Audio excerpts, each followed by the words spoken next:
With only a couple of weeks to go in the regular season, the games have never been more important on the prep gridiron when it comes to playoff seeding. Welcome on into Friday Night Football, brought to you by Steve's Hometown Toyota in Ontario. The game of the night happened over at Meridian High School. The Warriors hosting the Rocky Mountain Grizzlies, and our Will Hall was there on the sidelines. Will, the Grizz have been awfully impressive this year, the only undefeated team in the 5A SIC left. However, Meridian has a high-powered offense that could give the Grizz a serious run for their money, and they did tonight.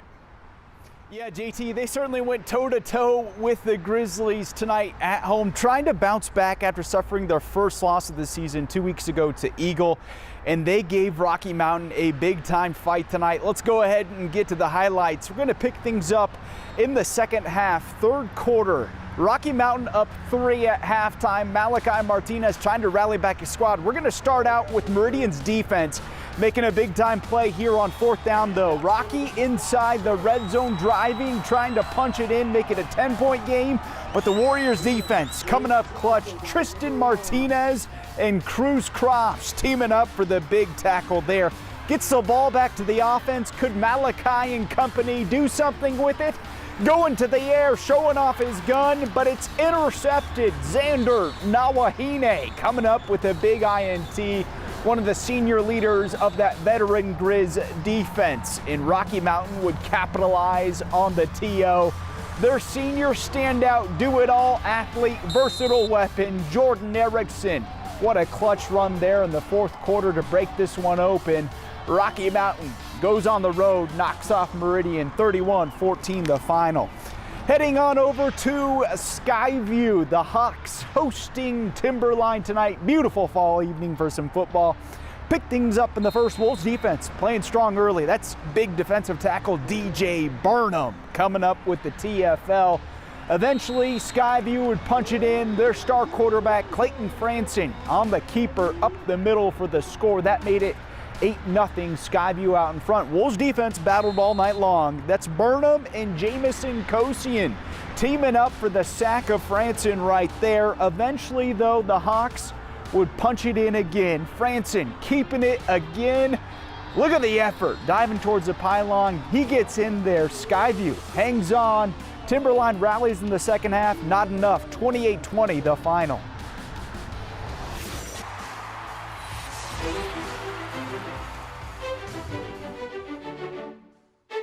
Well, Sean, the final week of the regular season has arrived. It's been a little bit of a different year for the Cuna Cavemen as they step up to the 5A classification.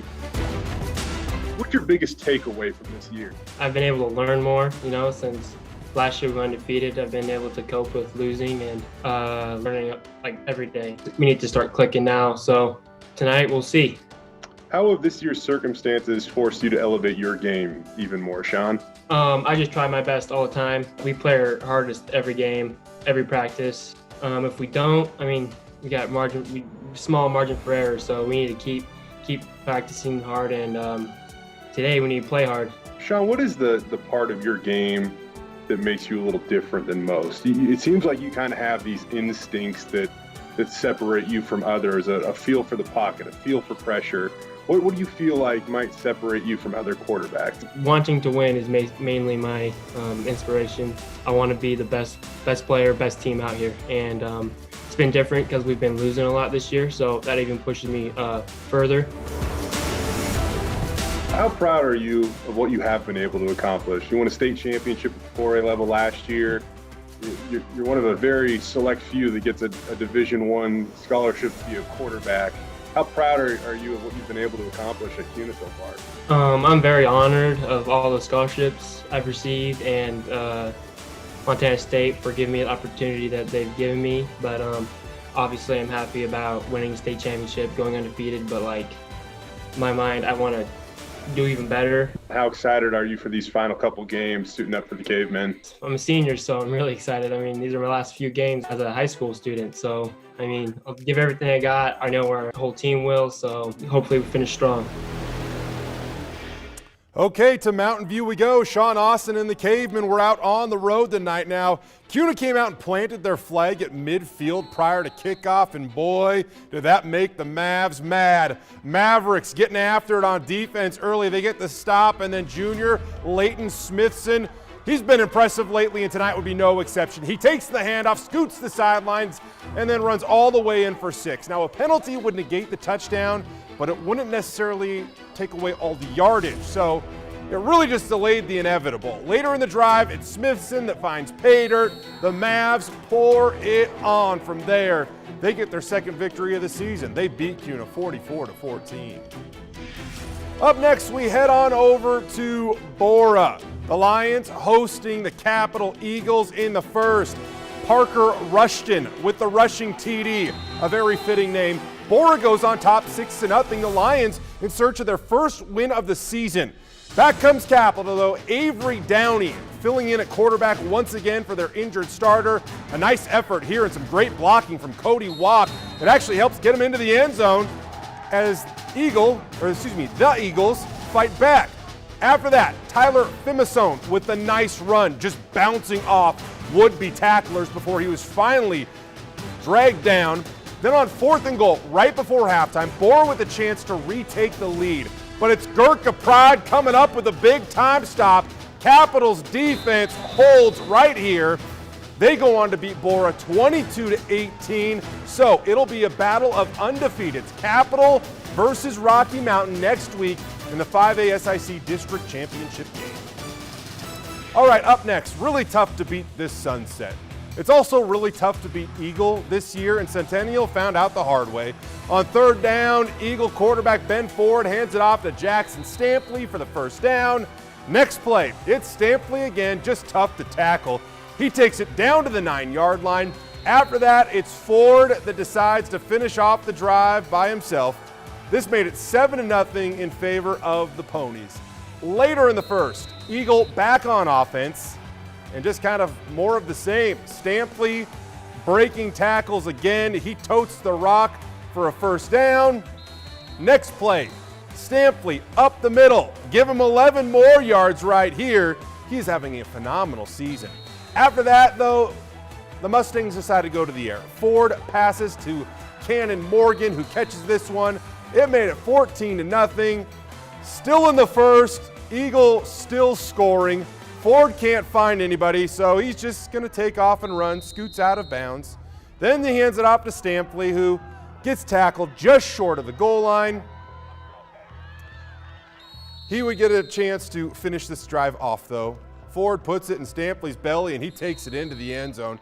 Eagle scores a lot. They also play good defense. They shut out Centennial 56-0. Up next, some 4A football for you. Bishop Kelly hosting Valley View, a pair of one-loss teams. That's Keegan Croteau extending his arms right down near the goal line for the touchdown to make it 14-0. After that, it's Keegan with the pass here to Jason Buss.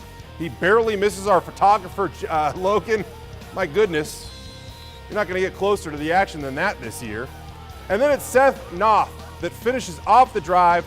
This made it 21-0 in the second quarter. Bishop Kelly goes on to take care of business. They pick up an impressive win over the Falcons, 35-12 the final. The Knights kind of back where we thought they would be at the top of the 4A SIC with only a couple weeks left in the regular season. As we wrap up the show, we're going to go back out to Will Hall one more time. And Will, Rocky finishes what you could kind of call the regular season undefeated. They have the cross-divisional game next week.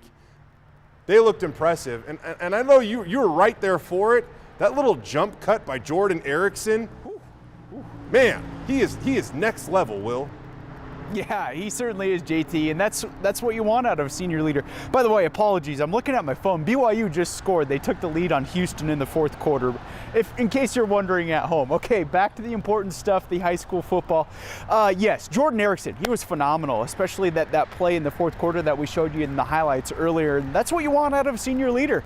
Your season's I don't want to say your season's on the line, but it's a big time part of the game. You're only up 3, fourth quarter, trying to pull away on the road against a team that's been pumped up and juiced up all night long. And he steps up and makes a big time play when his offense was relying on him and needed him to come through. And he comes through in a big way, helps his team pull away, stay undefeated, set up big showdown with Capital next week. So a big time player from a big time play from a big time player, I should say. You know, Will, Capital's had a good season in their own right. I do feel like Rocky Mountain is kind of at a different level right now, in all honesty. I do want to point out Meridian's play tonight. You know, you look at the scoreboard, it says 31-14 the final. It felt like a closer game than that, though. Yeah, it certainly was. It felt like it on the field, too. Meridian hung tough with them all night long. I mean, we were in the fourth quarter. It was a 3-point game, and it was back and forth. It wasn't like Meridian's defense was keeping them in. They were making plays and forcing Rocky to have to punt the ball quite a bit, especially in that second half and later on in that second half. But yeah, ultimately in the end, Rocky's defense, which is full of veterans, made some plays at the end, and then you rely on your senior leader with Jordan Erickson helping them pull away. But I feel like if you're Meridian, you can take a lot of things from this loss that you can carry with you the rest of the season and gain some confidence. Rocky Mountain is one of the best football teams in the entire state of Idaho, and you went toe-to-toe with them for 4 quarters. I think you can gain some confidence. Yeah, I agree. I'm not exactly sure on all of next week's matchups and how the crossover games will work. After after everything's sorted out tonight, we'll figure it out and we'll make sure we post that at KTVB.com. But that was a big game tonight out at Skyview, and you made the trek out there, and we kind of highlight big games. And I would say, you know, in years past, Skyview and Timberline, not necessarily the teams that are contending for league titles, but they have been contending for playoff berths, and this was a huge game tonight when it comes to seeding, because now Skyview locks up that number 2 seed. What did you think of these two teams tonight, Will? Yeah, JT, I was only there for the first half, and Skyview was up 15-0 when I left, and ultimately, as you saw in the final score, it was 28-20, but Timberline got within 2 points, I believe, in the fourth quarter. I was following along with their athletics Twitter account.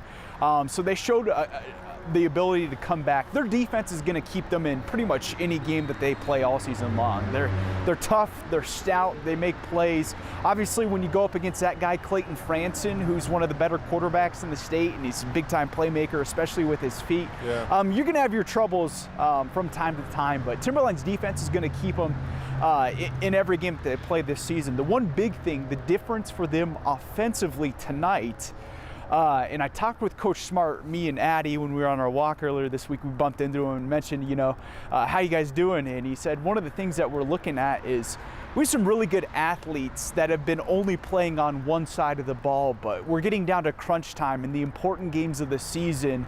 And if it means we're going to have to play these standout athletes both ways, and even though that deals with, you know, taxing and tiring them out, so to speak, we want to get our best players on the field. And you saw that tonight. Wade Zenner started at quarterback for the Wolves, and traditionally he's been playing mainly defense leading up to tonight's game. And you saw him play safety, which he normally plays at, but also he was their starting quarterback tonight, and they're trying to get their best athletes on the field. I know I'm going off in a tangent here on Timberline, but yeah, Skyview was impressive as well. Clayton Franson, when you have a quarterback like that, you're going to be in any game moving forward. So I think these two teams evenly matched. It showed up in the final score and in the box score, but it'll be interesting to see with the cross division and how they fare out the next couple of weeks moving forward. Yeah, you look at some of those schools, Timberline, Borah, Capital, Centennial, and Boise. I mean, those schools are almost playing Ironman football this year. I've got a lot of guys going both ways. I bring up Boise for a reason, though. They get their second straight victory. They had a non-league game tonight against Ridgeview. The Brave pick up a 13-6 win. That's their second victory of the season. And you know what, that is a huge accomplishment for that program that's trying to build, trying to get some momentum. Former Boise State football players now leading that program, and it seems like they are on a path towards positivity, and that's a big step for them. Either way, Will, hey man, I know it's a little chilly in the parking lot. We're getting towards the middle of October. Appreciate your efforts once again tonight, though, my man. You bet, JT. As always a blast. And is next week our final week of Friday Night Football? We might be staring at that. I think it depends on how many of our local teams scooch on into the postseason and play locally. So we'll sort that out. But I would say this: don't look ahead too far. Treat next week like it is the final week, and maybe we get a little bonus coverage the following week. We'll see. There we go. Sounds good, my man. All right, thanks, Will. Yep. All right, a couple more scores for you tonight. Emmett beats Columbia 33-28, so the Huskies remain in the 4A SIC playoff race. Middleton takes down Nampa. The Bulldogs previously only had one loss, so that was a big victory for Nampa. And how about this, some 3A scores for you. Fruitland stays undefeated, and Homedale squeaking by Weiser 31-28, a great game out there. All right, remember to check out KTVB.com for all of our highlights from Friday Night Football. You can go to all our KTVB YouTube page, which you're probably there right now, and rewatch the show. Click on link, share them with family and friends, and we'll see you next week for which could be the final week of Friday Night Football here in 2020. We'll see how it plays out. Guarantees to be a good week nonetheless. All right, everybody, have a great evening, and as always, thank you to our producer, Danny, and our director, Andy, one of the best in the biz. Couldn't do it without him. We'll see you next week, everybody.